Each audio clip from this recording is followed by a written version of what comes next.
Hello, BookTube.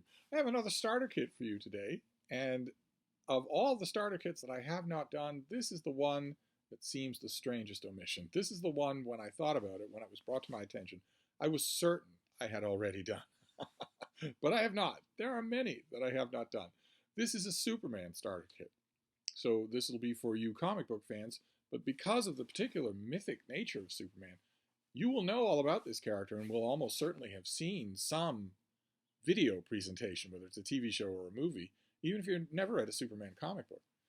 This character was created by two teenagers in the late 1930s and has been an absolutely immovable staple of pop culture for the whole world ever since. The greatest comic book superhero of them all was also the first comic book superhero of them all, and has since become iconic in at least his classic iteration.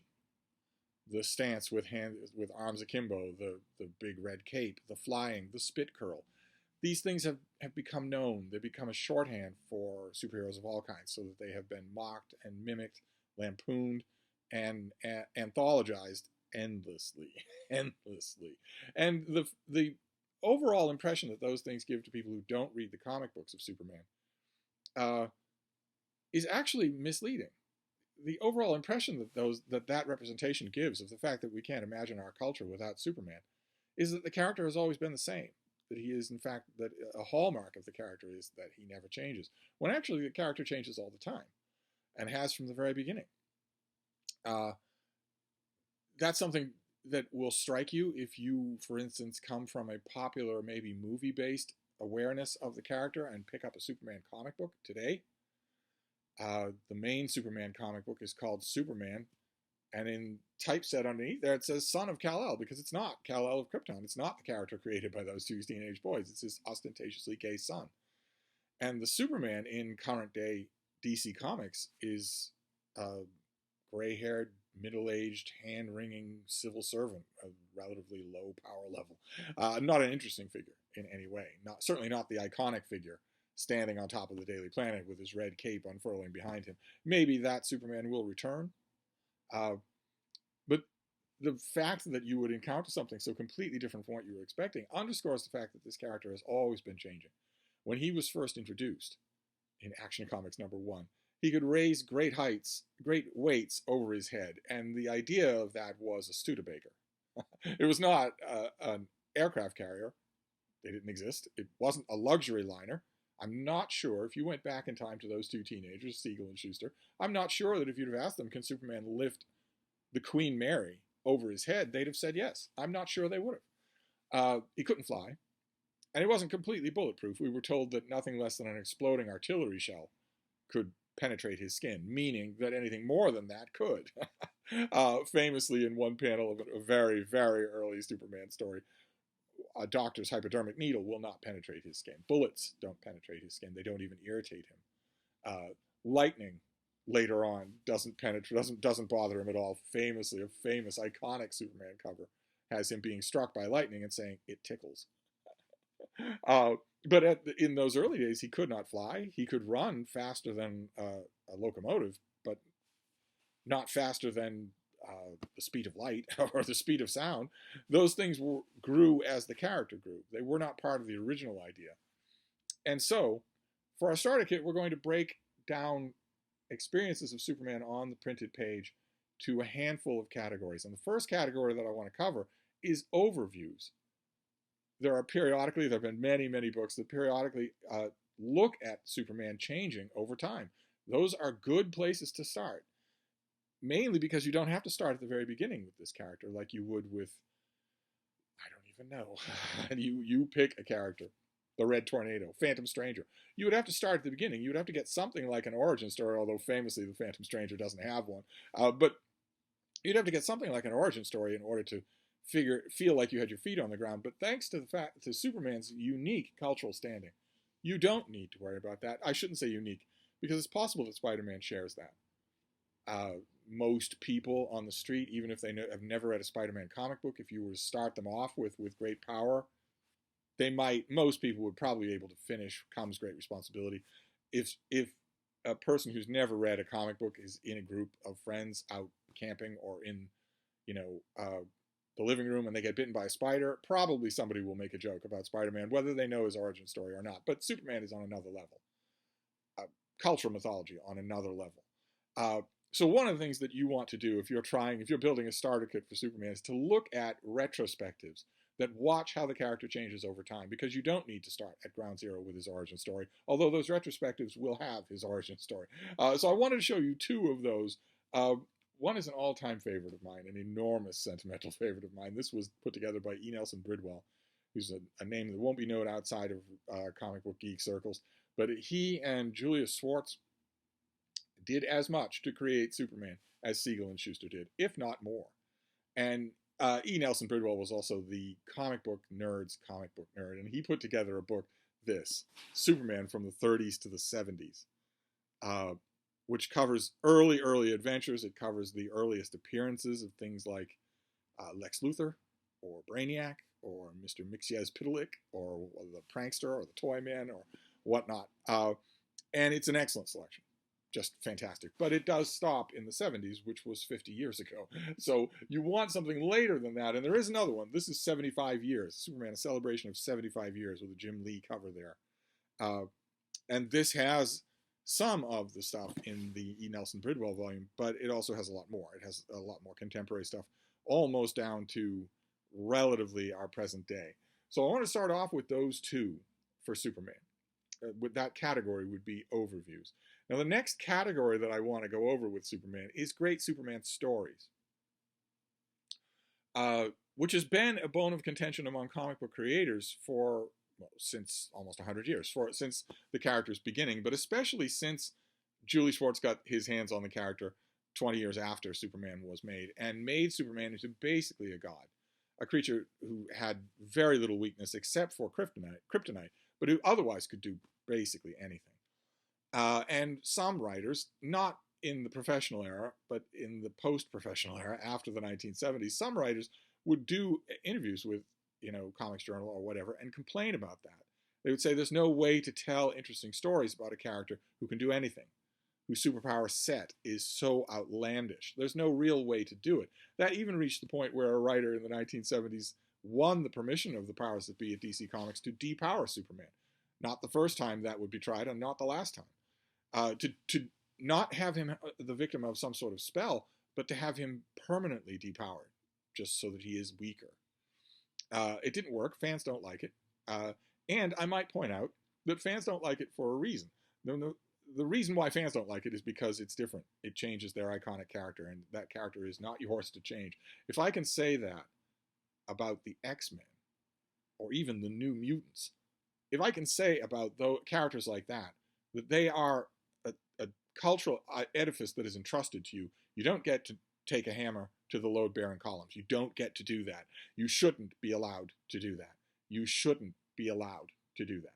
They aren't yours. You're a caretaker. Your job is to tell interesting, exciting, entertaining stories until you pass on the baton to someone else who will do the same, but not to muck around with the essentials.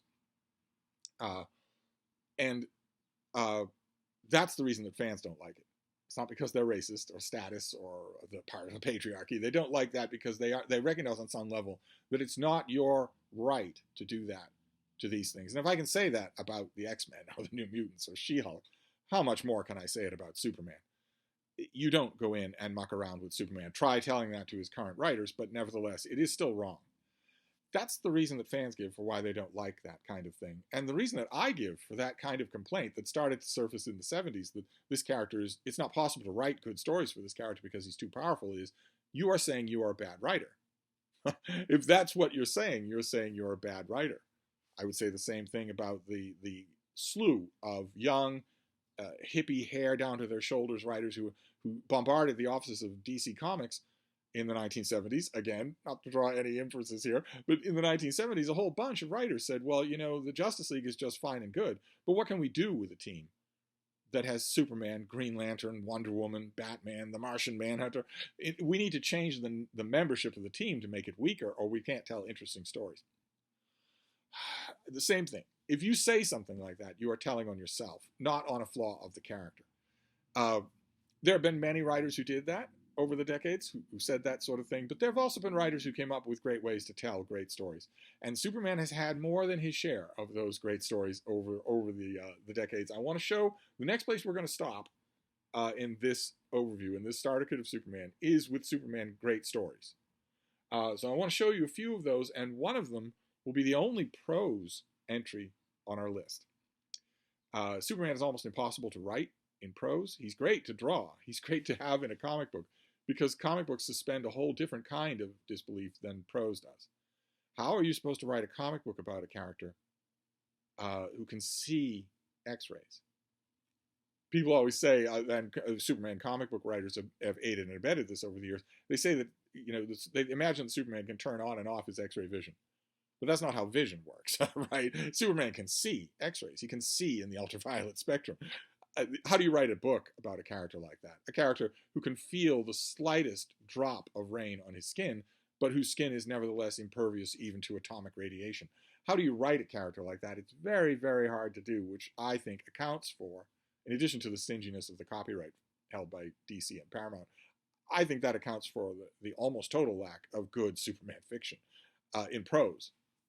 But I wanted to add this book because it definitely counts. This is Elliot Maggin, and this is Superman, Last Son of Krypton.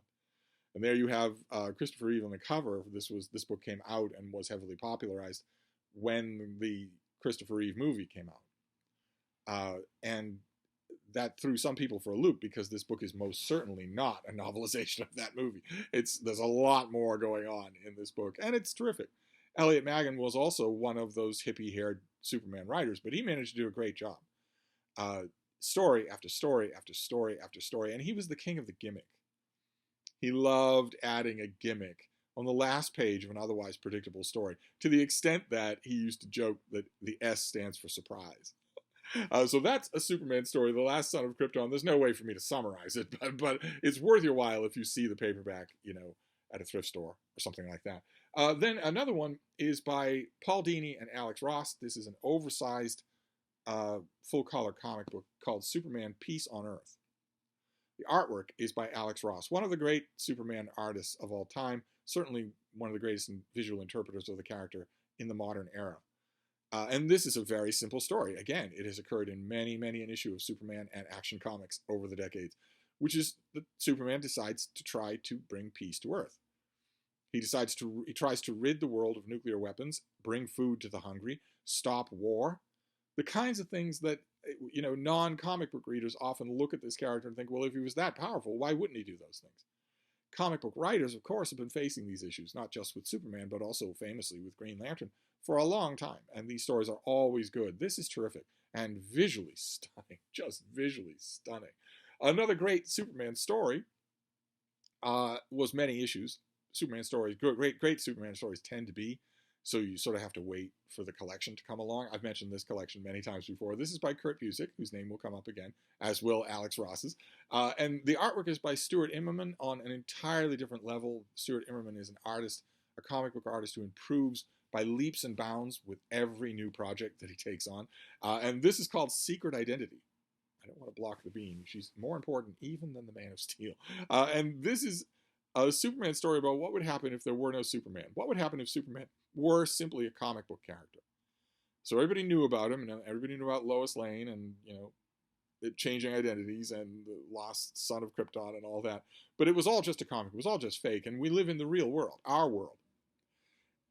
What would happen if there were a boy there who was named by his Kent parents, Clark, maybe because they were fans of Superman? And so young boy Clark Kent is teased his whole life by people who think, oh, that's, so your name is Clark Kent. What are you, Superman? And in the course of the early issues of this storyline, young Clark Kent develops superpowers. He develops exactly the superpowers of the actual Superman. And a wonderful, fantastic story spins out from there. This is well worth your time to find. And again, I'm not showing it to you here on this starter kit, but the artwork is incredible. Then we'll do another great Superman story, the very last Superman story. This is something that I've covered on this channel before, most recently in a read-along with Matthew at Mayberry Book Club. This is by Alan Moore, and it's Superman, Whatever Happened to the Man of Tomorrow, with artwork by Kurt Swann, who is, and I mentioned that Alex Ross is one of the great visual interpreters of Superman of all time, and so is Kurt Swann. I would argue the great Superman artist of all time. I remember when 50 years ago that was considered sacrilege, that you had to say that Superman's the first person to draw Superman, his co-creator, is his best artist. But no, we don't have to say that. And this is, it's an Alan Moore story about what would happen if one of Superman's supervillains were to go completely rogue, warp all the others into massive homicidal maniacs instead of just nuisances. And what if Superman had to make the ultimate sacrifice to stop that evil, to control it, to contain it, to save the world one last time? It is a terrific story, just amazingly good. And I argue Alan Moore's riposte against the gigantic industry-wide simplification of Superman that was happening at the same time. Superman's continuity was undergoing the biggest revamp that it's ever had. At right around the same time that this was coming out, that revamp was being planned. And I can't help but see the massively complex nods to Superman's extensive continuity in this story, as Alan Moore saying, well, if you're a good writer, then that continuity's complexity won't throw you off. So maybe you're not good writers, because look at the story I can make. And the stories from those original reprints, those original revamped Superman, are that revamped world of Superman where his continuity is completely reworked. Those stories are unbelievably forgettable. And this will be anthologized as long as there are comic books. So Alan Moore was right. And there's, I think, one other Superman story that I want to show you, as long as we're talking about Superman stories here. Oh, no, there are a couple. And once again, Alan Moore's name is going to come up. Since we just dealt with him, we'll deal with him again. This is another great Superman story. This is from a Superman annual. And the story is called For the Man Who Has Everything. And it's the story of, it starts with a very simple premise. Batman and Robin and Wonder Woman are going to Superman's Fortress of Solitude to give him a present on his birthday. They're giving him presents on his birthday. It's as simple as that. But when they get to the Fortress of Solitude, they find that someone has been there before them and has given Superman a horrifying gift. That thing on his chest. A horrifying gift. An alive, a living creature that bonds onto a victim and traps them in a daydream of their fondest wish, so that they have no desire to free themselves. They just stand there like a zombie with this thing leeching off them and showing them, making them live in their fondest desire. Superman's fondest desire, as this thing imagines it, is that Krypton, his home planet, never explodes. That he gets to live there and start a family, and have his father and his mother alive and well. And on some level, while Batman and Robin and Wonder Woman are trying to fight the monster that brought this gift to the Fortress of Solitude, on some level, while that's happening, Superman is fighting this mental subjugation, to the point where that fantasy world that he finds himself in on that planet Krypton that didn't die starts to darken. It starts to grow really awful. Eventually, Superman evicts himself from that daydream, and the story that follows from there. Alan Moore knew what he was doing when he told these stories. But there's another writer who also gets Superman really well. This is another writer, another Superman story that has come up on this channel many, many times. We'll mention it one more time, because although it is a bigger story, it is ultimately a Superman story, and that is Kingdom Come. The author here is Mark Waid. The artist is once again Alex Ross, and this is a story, again, a what-if kind of fantasy story, like Secret Identity, like Whatever Happened to the Man of Tomorrow, where the major superheroes of Earth have retired. They've been retired for years. And a feral, amoral group of weirdly powered super beings has grown up in their wake and made the Earth such a horrible place that the old generation of heroes decides to come back out of retirement, led by Superman, an older and wiser, and at first, bitter Superman. It's a great story. It has all sorts of dramatic beats to it, but it also works really well as a tribute to what Superman is, to who he is, to what he is to the greater superhero community, and to the world of DC, to the ordinary people of DC, of the DC universe. So I had to include it as a great Superman story. But we'll finish up this starter kit with what I think is a non-controversial claim here. which is that the greatest Superman story of all is Superman's origin story. The story of Superman. The story of how he becomes Superman and then what that life is like, irrespective of particular details. Writers love to tell and retell that story. They love to embroider it, to embellish it. The Superman origin story that's given by Siegel and Schuster is that he was rocketed from an alien world. There's almost no details at all. Those details have been added in piecemeal over time. And I'm a big fan of it. I'm a big fan of writers saying, well, if I were an executive at DC Comics and I had money to burn, which they don't, but if I were, and I did, and a creative team came to me and said, we have a big 12-issue project that we really want to do for Superman.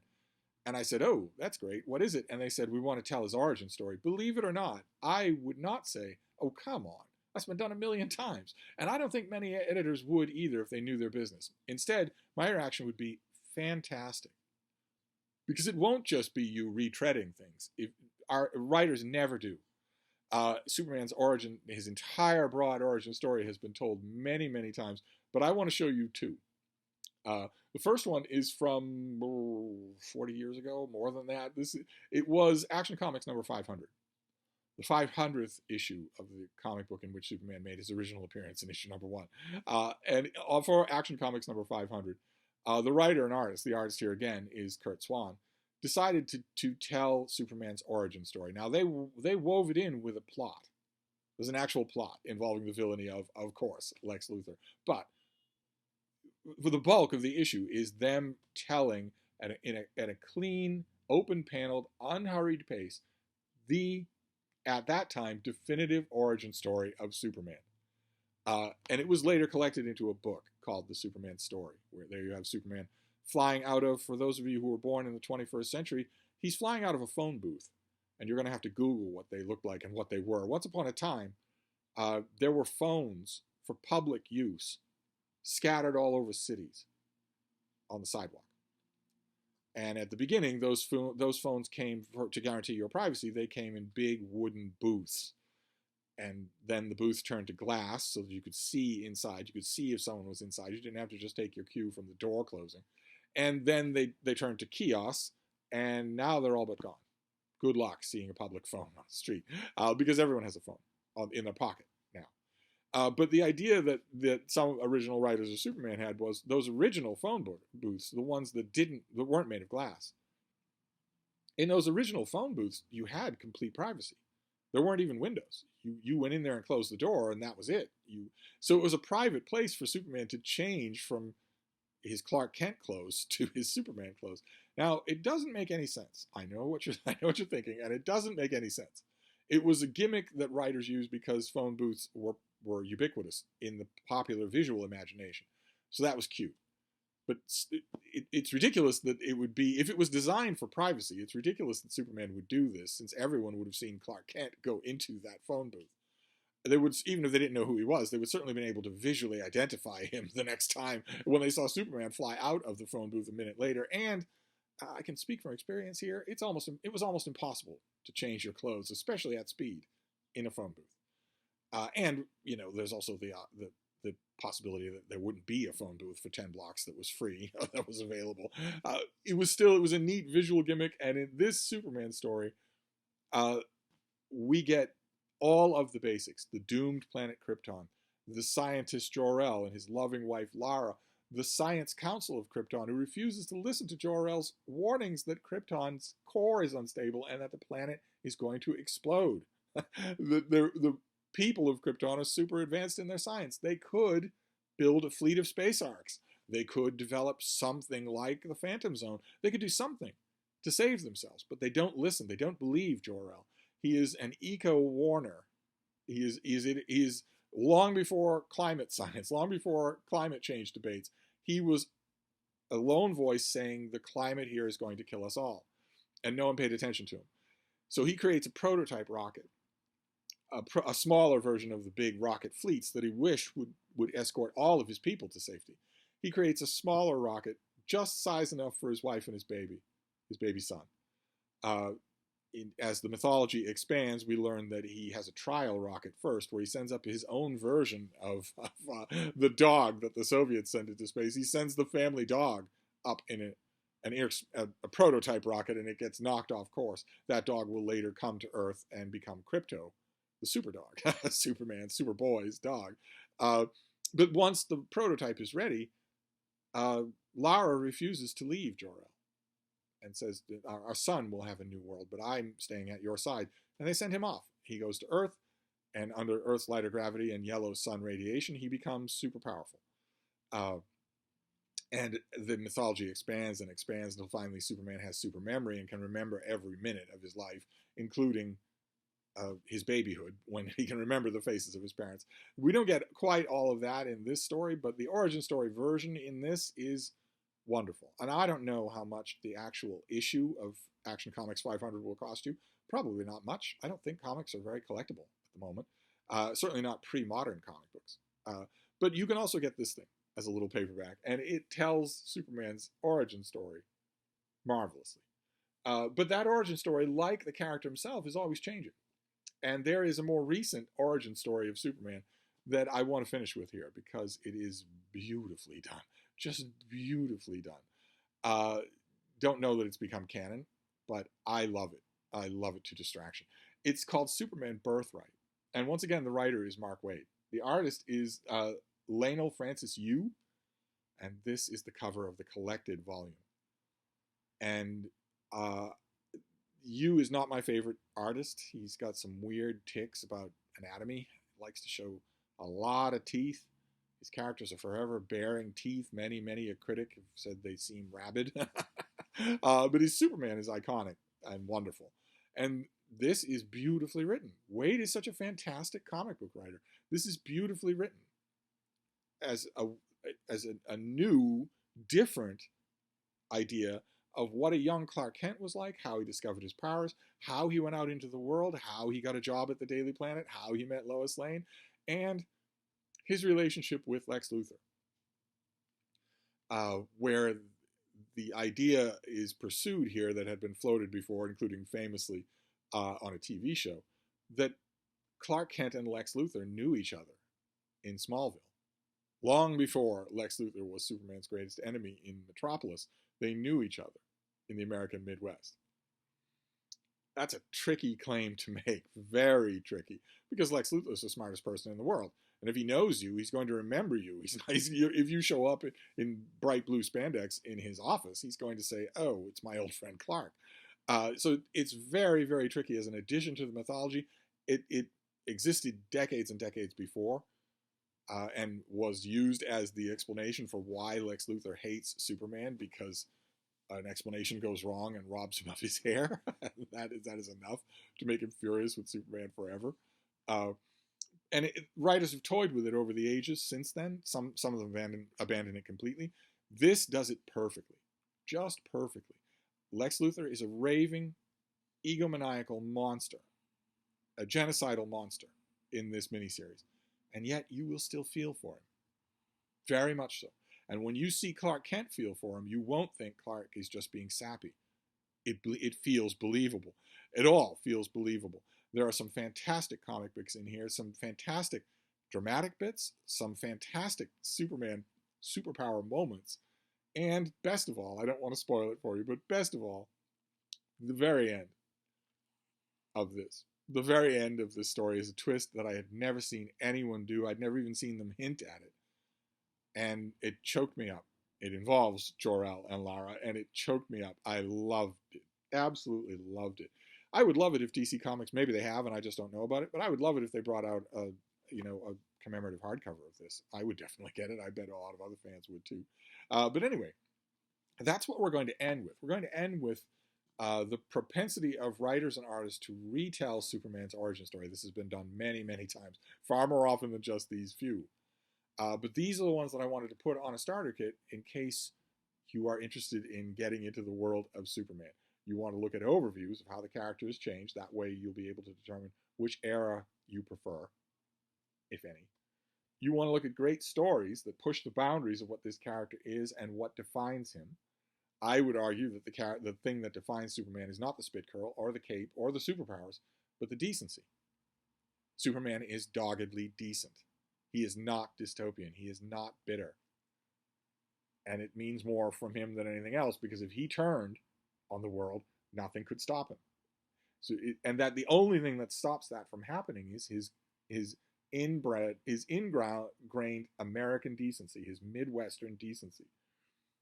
It's a corny idea. It's severely mocked and outdated in the 21st century, but I think it defines the character. So probably it's no surprise that the character in the current comics is unrecognizable, because who can do anything with that these days?